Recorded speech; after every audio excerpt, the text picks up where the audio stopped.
Yo, you guys, this is Blacklist of the Abyss, and you're watching my review for World Trigger Chapter 168.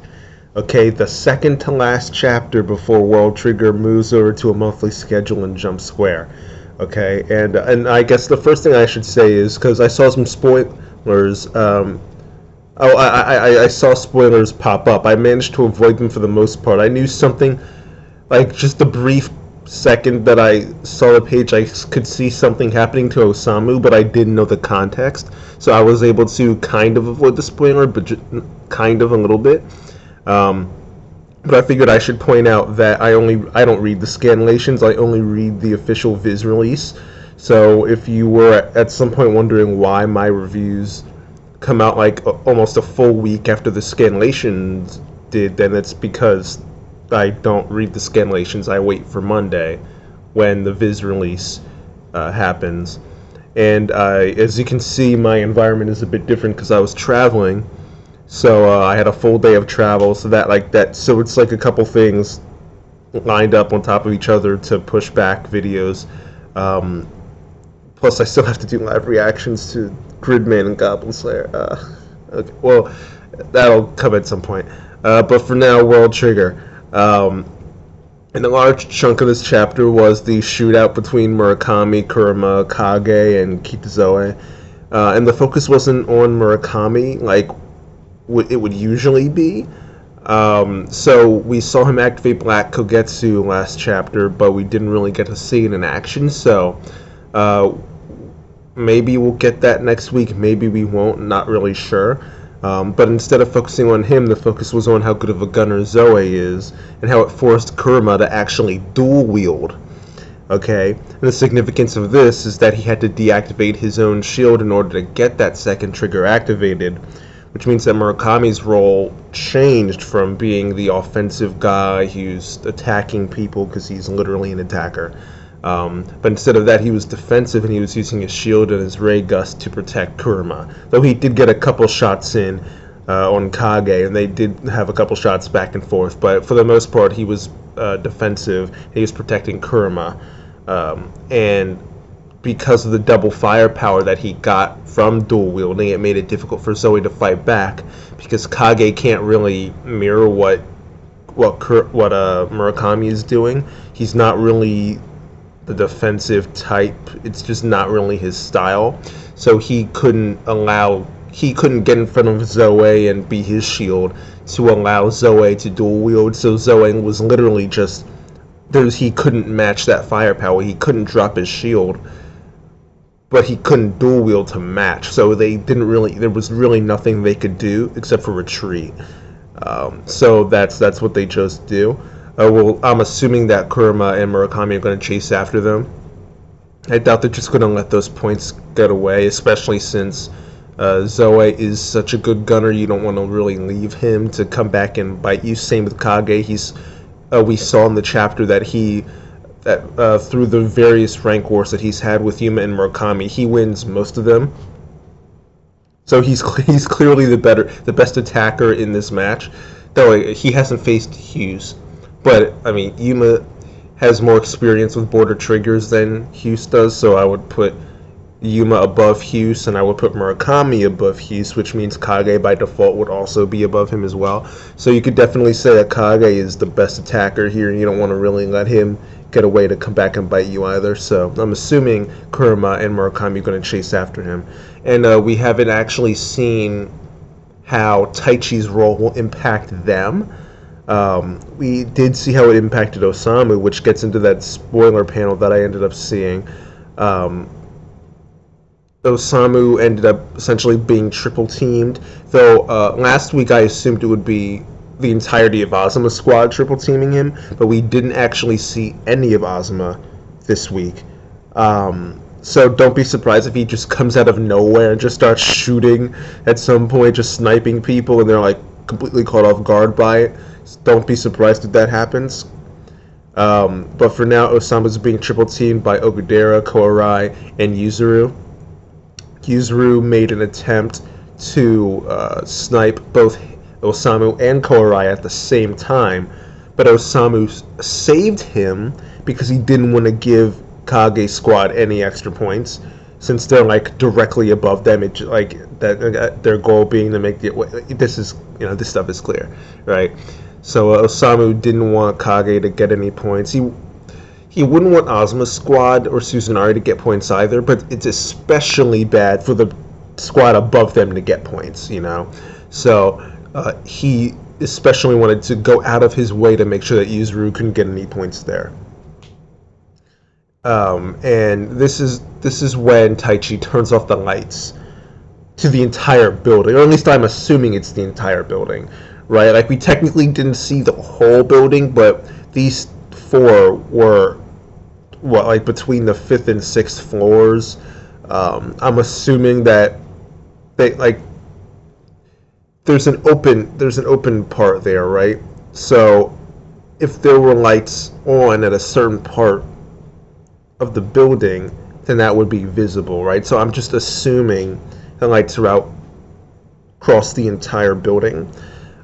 So it will be interesting to see how that impacts Murakami, Kurama, Kage, and Zoe. But the way it impacted Osamu was that he ended up getting shot. His arm got blown off specifically by Yuzuru because his trigger was releasing light, and that allowed Yuzuru to target him. So that definitely impacts the decision to make the stage take place at night.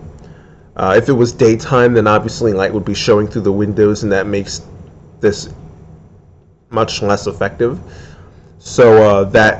So clearly the decision to make the stage take place at night, it wasn't just about overloading the operators and affecting the vision of the snipers. It was all about turning off the lights in the building and just having this blackout where only Suzunari's squad knows what's happening, which gives them a period of time where they can just get points, as many as possible. It actually reminds me of that scene in Hunter x Hunter where Gon and Killua get captured by the Phantom Troop, and then Kurapika and Leorio show up, and they turn off the lights, right? But then Gon and Killua know what's happening, so they close their eyes, so their eyes have time to adapt to the darkness. And then when the lights go off, they open their eyes, and they know exactly what's happening. But the Phantom Troop, it takes time for their eyes to adjust, so it allows them to get hit by Gon and Killua, and it allows them to try and escape, right? So it reminds me of that.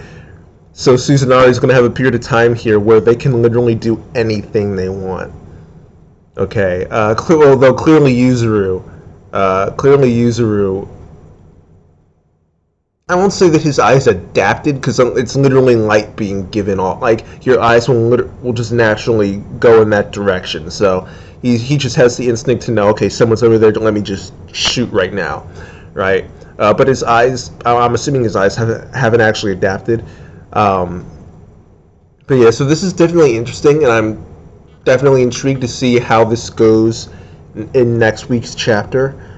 Though I will say I am a bit underwhelmed by Taichi's role in all this, because I don't know, when Kurama and Murakami were talking about this strategy, and they talked about how important Taichi was, how important his role was in this strategy, it made me assume it had something to do with his ability or his skill as a sniper or something like that.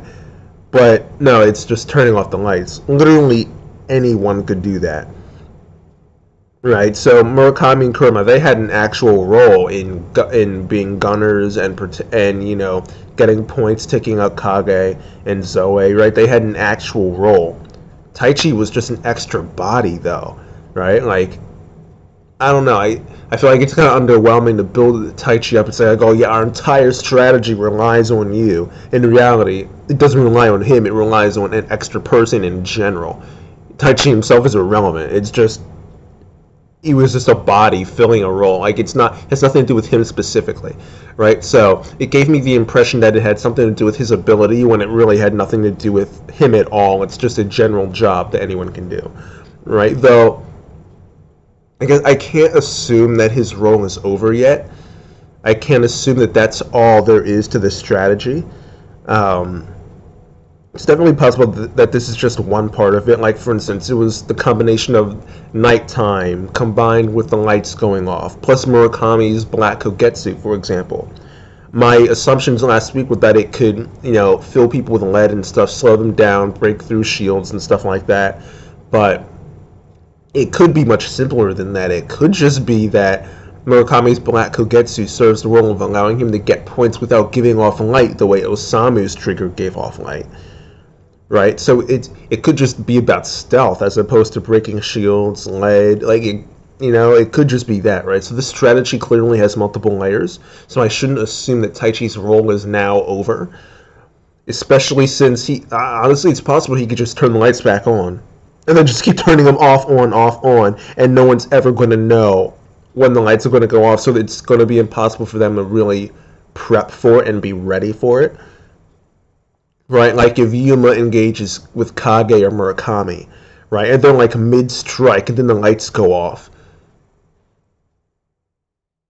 Like what are they going to do, right? Like they're going to finish their strike, probably miss entirely, and then they'll be like mid-air or something. They won't know what to do. Yuma has Grasshopper, so he would use that, but using Grasshopper just shows people where he is, and Kage especially would just take him out right then and there, right?